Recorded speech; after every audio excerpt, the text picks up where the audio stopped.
ఏమని పిన్ని గారు చిరాకు వచ్చేస్తుంది నాకు జీవితం మీద. ఏమేం సత్య? ఏమంటే రిలేటివ్స్ కానీ ఫ్రెండ్స్ కానీ ఏం చేస్తున్నాం సాగుడేస్తున్నారు నిజంగానే. బాబాయ్ కూడా అదే ఫీల్ అవుతారు సత్య. చదువుకున్న అన్ని రోజుల్లో ఎన్ని మార్కులు వచ్చినాయి ఏంటి అని మొదలెడతారు. సర్లే అమ్మయ్య చదువు అయిపోయింది కదా అంటే ఉద్యోగం చేస్తున్నావా అని మొదలెడతారు.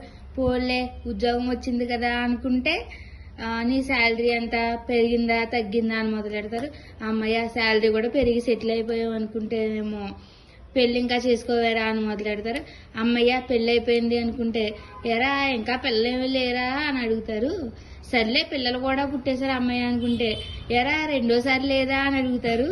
రెండోసారి కూడా పుట్టేశారు అమ్మాయి అనుకుంటే ఒరా వాళ్ళని స్కూల్లో వేసేవరా వాళ్ళు ఎలా చదువుతున్నారా మళ్ళీ వాళ్ళ మార్కులు ఎంతరా అని మొదలెడతారు. ఈ అరుగు మీద కూర్చుని వాళ్ళు తిని కూర్చోక అది అరిగే వరకు ఏదో ఒకటి మాట్లాడుతూనే ఉంటారు అని ఫీల్ అవుతారు సత్య. అందుకే ఫిక్స్ అయ్యాను ఇలా ఎవరినే పట్టించుకోను. ఏం చేయాలంటే చేసుకుని వెళ్ళిపోతా అంతే. మనకు నచ్చింది మనం చేసుకోవాలి అంతే. వాడి గురించి మనం ఆలోచించకూడదు. మన జీవితం మన ఇష్టం అంతే. ఉంటా మరి.